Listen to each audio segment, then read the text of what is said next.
আমাদের বন্ধু বান্ধবদের তরফ থেকে সুরজিৎ আর রিমকে দেওয়া হলো। এটা হচ্ছে গরম উষ্ণ অনুভূতি পাওয়ার জন্য, ঠিক আছে? আরেকজনের মনে প্রচুর ফুর্তি জেগেছে, প্রচুর ফুর্তি।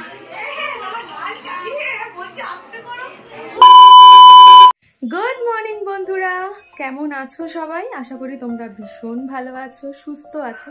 অনেক দিন পর আবার এলাম, কেননা প্রত্যেক দিনই ভাবি যে ডেলি ব্লগ দেব, তোমাদের সাথে আসবো, কথা বলবো। বাট সত্যি কথা বলতে মানে এত প্রবলেম চলছে, একটার মানে কাজের লোক ছেড়ে দিয়ে চলে গেছে, মানে এরকম অবস্থা। তো সামলাতে গিয়ে না আর সত্যি ক্যামেরা অন করা হয় না, মানে ফোনটা যে হাতে নেবো সেটাই সুযোগ পাইনি। তো ভাবলাম যে না, এবার আমাকে প্রত্যেক দিন আমাকে উঠে করে ভিডিও তোমাদের দিতেই হবে। তো যাই হোক, আমাকে দেখে বুঝতে পারছো আমি বেরাচ্ছি কোথাও।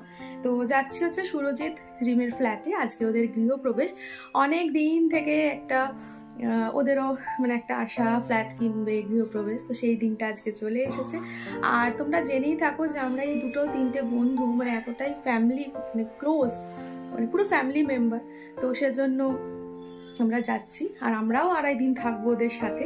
তো আজকে যেহেতু পুজো বাড়ি, সেজন্য একটু পুজোর লুকে সেজেছি। আর তো চলো ওখানেই যাচ্ছি, অনেক লেট হয়ে গেছে, 10টায় যাওয়ার কথা, আমরা যাচ্ছি হচ্ছে এখন 1টা বাজে। বেরোয়নি তাও এখন, ওরা গাড়ি আনতে গেছে, সুকান্ত আর আমার বর। তো ওখানে গিয়ে সমস্ত দেখাবো। আর ফ্ল্যাটটা কিনেছে হচ্ছে আমাদের নারায়ণপুরের দিকে, নারায়ণপুর রোড, মানে আমার বাবার বাড়ির দিকেই। তো বাবা মারা মানে এখানে শ্বশুর শাশুড়ি বাবা মারা একটু বিকাল করে আসবে, বাবাদের খাওয়া দাওয়ার একটু প্রবলেম, তো ওর জন্য। তো চলো আর একটা জিনিস তোমাদের দেখিয়ে দিই, এরকম নেইল আর্ট করেছি। নিজে তো বাড়াতে পারবো না, সেজন্য একটুখানি করে নিয়েছি। ডান হাতেরটা একটু খুব অসুবিধা হচ্ছে, মানে একটু প্রবলেম হচ্ছে, আস্তে আস্তে আবার হয়ে যাবে উঠবে। তো একটু শখটাও তো জীবনে পূরণ করা দরকার, বলো? বুড়ি হয়ে গেলে কি করবো? তো চলো বেশি বকবক না করে, ওরা দেখে ওকে ফোন করি, এখনো কেন আসছে না জানি না। 1টা বাজে, রাস্তায় তো বিশাল জ্যাম, পৌঁছাতে পৌঁছাতে আমাদের 1:45 হয়ে যাবে। তো চলো যাওয়া যাক, ওখানে গিয়ে সবটা দেখাবো, পুজো, ফ্ল্যাট, কোথায় কিনেছে সমস্ত কিন্তু দেখতে হবে। অনেক দিন পর কিন্তু তোমাদের সাথে এসেছি, তোমরা নিশ্চয়ই আশা করি আমাকে ভুলে যাওনি, কেউ ভুলো না। তোমাদের সাথে আমি সব সময় আছি, সব সময় চেষ্টা করি দেওয়ার, কিন্তু সত্যি হয়ে উঠছে না। তবে এবার থেকে প্রত্যেক দিনের ভিডিও দেওয়ার চেষ্টা করছি, আমি এটা কথা দিলাম যে চেষ্টা করব আমি নিশ্চয়ই। তো চলো বেরানো যাক। তো আমরা বেরিয়ে পড়েছি, দেখতেই পাচ্ছ, গাড়িতে বসেও পড়েছি। আর আমাকে কেমন লাগছে অবশ্যই কিন্তু তোমরা কমেন্ট করে জানাতে ভুলো না। আর এদিকে দেখো আমার ব্লাউজের হাতাটা এত ঢিলে হয়ে গেছে, কি বলবো, ঢল ঢল করে যাচ্ছে। সামনে আমার বর তো গাড়ি চালাচ্ছে, আর পাশে বসেছে সুকান্ত। সুকান্ত দেখো না, মাথায় যে ইয়ে পরে বসেছে রুমাল, বাইকে করে অ্যাকচুয়ালি গাড়ি আনতে গেছিল, সেটাই পরে বসে আছে। আমি ওকে বলতে তখন বলো ও হ্যাঁ হ্যাঁ হ্যাঁ মনে পড়েছে, সেটা আবার তখন খুলছে। কি অবস্থা!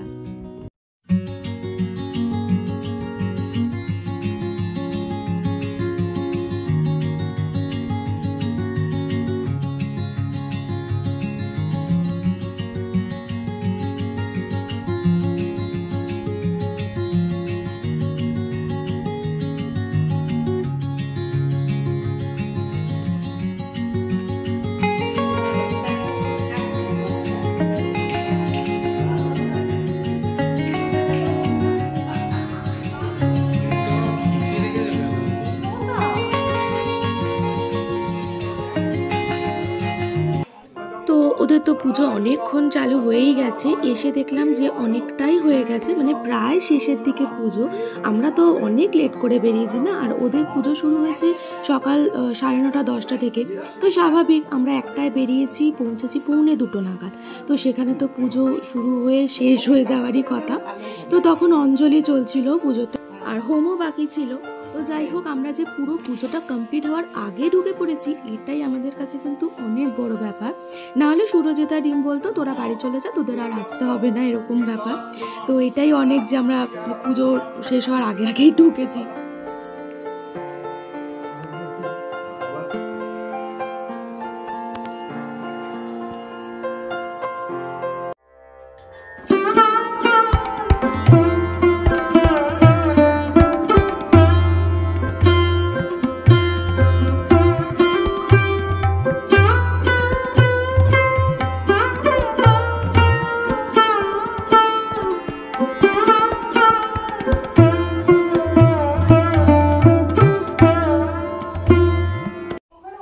পুজো কমপ্লিট হওয়ার পরেও প্রচুর কাজ থাকে, এই সমস্ত গোছানো, সবাইকে প্রসাদ বিতরণ করা, তারপর ঠাকুরমশাই যিনি তাকে জল মিষ্টি দেওয়া, মানে এগুলো প্রচুর জিনিসের তখন কিন্তু কাজ থাকে। এই যে বন্ধুদের খাচ্ছে, আরে ঠিক আছে আমাদের বন্ধু বান্ধবদের তরফ থেকে সুরজিৎ আর রিমকে দেওয়া হলো। এটা হচ্ছে গরম উষ্ণ অনুভূতি পাওয়ার জন্য, ঠিক আছে, শীতকালের জন্য খুব থ্যাংক ইউ সো মাচ। খুব কাজের জিনিস আমাদের এই চাপের বাজেটের মধ্যে খুব ভালো লেগেছে। এই তো হয়ে গেছে। এই দাঁড়া একটা ফটো তুল। তো পুজো টুজো মিটে গেছে, তো ভাবলাম একটু ছাদে যাই। ছাদে এসে এই পাশটা তাকাতে চোখ একেবারে জুড়িয়ে গেল, মানে এত সুন্দর প্রাকৃতিক দৃশ্য, সবুজে সবুজ, কোথাও তো এখন গাছপালা দেখাই যায় না। তো এই দিকটা একটু গাছপালাটা আছে এখনো পর্যন্ত, দেখতেই পাচ্ছ কত নারকেল গাছ এখনো রয়েছে। আর ওদিকেও দেখালাম কত সুন্দর সবুজে সবুজ। আর এদের যে ফ্ল্যাটের ছাদটা না এত বড়, মনে হয় যেন একদম ক্রিকেট খেলা যাবে। আমার তো খুব খুব খুব পছন্দ হয়েছে। বলুন। আচ্ছা, ব্লগ চালু হচ্ছে। আজকে একটা খুব সুন্দর দিন। আজকে রিম আর সুরজিতের একটা নতুন জীবন শুরু হচ্ছে। হ্যাঁ নিশ্চয়ই, একটা নতুন জায়গায়। তো যুদ্ধ কি অযুদ্ধ সেটা পরে বোঝা যাবে। এটাতে আপনাদের কি মতামত এবং ফিলিংস একটুখানি বলুন। এখন খাওয়া ছক্কা, এবারে বর কি করবে? প্রবলেমটা হচ্ছে এটা এতটাই উঁচু হয়েছে খাটটা, এই বেডে মানে মানুষগুলো কোথা থেকে উঠবে? বেটে মানুষের জন্য খাটে ওটা মুশকিল, এখানে বলা হচ্ছে। কিছু মতামত কাকু এটাতে তোমার? এটা পোল্ট্রি খাট, তাই আচ্ছা আমার আচ্ছা, এই খাটটার একটা নাকি শুনেছি নাকি একটা মানে ইতিহাস আছে। এটা কত তাও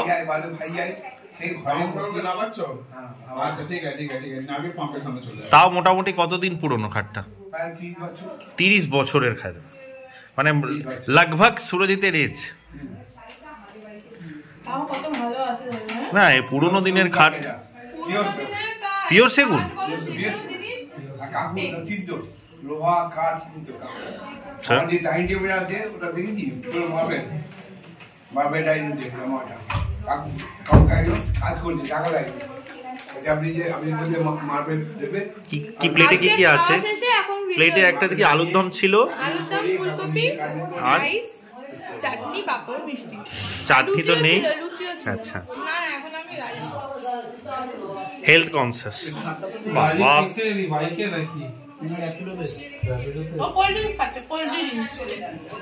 আস্তে আস্তে খাওয়াই সুরজিৎ। তো খাওয়া দাওয়ার পরে আমি একটু বেরিয়েছিলাম আমার বাপের বাড়ির দিকে, এক মেসোর বাড়িতে। হঠাৎই ওই মেসো আর কি মারা যায়, তো সেদিনকে আর কি কাজ ছিল, তো সবাইকেই বলেছিল, তো সেই কারণে আমি একবার মাসির সাথে দেখা করতে গেছিলাম। খুব খারাপ লাগছিল সত্যি, মানে হঠাৎ আচমকা যদি কোনো কিছু হয় সত্যি খুব খারাপ লাগে। এই যে এখানে আমার আমার আমার আমার নন্দাই চলে এসছে, মামুন। এখানে আমরা ছাদে এখন ঠান্ডা ঠান্ডা উপভোগ করছি। এখন রিলস খুঁজে, ইন্ডারে পিন্ডারে ইন্ডারে পিন্ডারে ইন্ডারে পিন্ডারে। তোর ইন্ডারে পিন্ডারে পেয়েছিস? পেয়েছে। এই মেয়েটার গড়ছে দেখো, এই মেয়েটার জামা আনেনি, টাইট জামা এনেছে। শুরুতে গেঞ্জি পরবো, এই তো শুরুতে।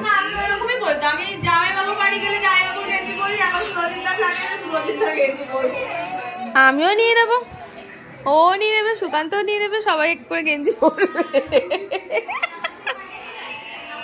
আরেকজনের মনে প্রচুর ফুর্তি জেগেছে, প্রচুর ফুর্তি।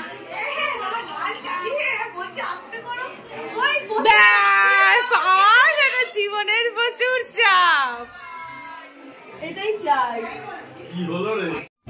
তো তো সকালবেলা তোমাদের হাত দেখানো হয়ে ওঠেনি যে ফ্ল্যাটে কটা রুম কটা কি আছে সেগুলো। তো এটা হচ্ছে একটা রুম, এটা গেস্ট রুম বলতে পারো। এটা হচ্ছে অ্যাটাচ বাথরুম রয়েছে এটাতে। এটা একটা মানে এই রুমটা একটু ছোট বলে সেজন্য ওরা এটাকে বেডরুম বানায়নি, না হলে এটা অ্যাটাচ বাথরুম ছিল তো ওটা ভালোই হতো, কিন্তু এটা একটু ছোট সেজন্য ওটা অন্য রুমটা বানিয়েছে বেডরুম। এইটা হচ্ছে ওদের বেডরুম, এটা একটু বড় সড়ো আছে আর এখান থেকেও প্রচুর রোদ ঢোকে। এটা একটা ক্যাবিনেট, এটা ড্রেসিং টেবিল, মানে এটা সেট করে কেনা ড্রেসিং টেবিল আর ক্যাবিনেট। এটা হচ্ছে রান্নাঘর, রান্নাঘরের ভীষণ অবস্থা খারাপ, বুঝতেই পারছো কোনো অকেশন হলে কিছু করার থাকে না। আর এটা হচ্ছে ওদের ডাইনিং স্পেসটা, অনেকটা বড় ডাইনিং স্পেস। তো দেখো রাত তো হয়েই গেছে, আমার মেয়ে তো ঘুমিয়েই পড়েছে। তো ভিডিওটা কেমন লাগলো অবশ্যই কিন্তু কমেন্ট করে জানিও, ভালো লাগলে অবশ্যই লাইক করে দিও, শেয়ার করে দিও, আর যারা এখনো সাবস্ক্রাইব করোনি তারা কিন্তু সাবস্ক্রাইব করে দিও। তো নেক্সট ভিডিও দেখার জন্য একদম তৈরি থেকো। আজকের জন্য গুড নাইট, টাটা।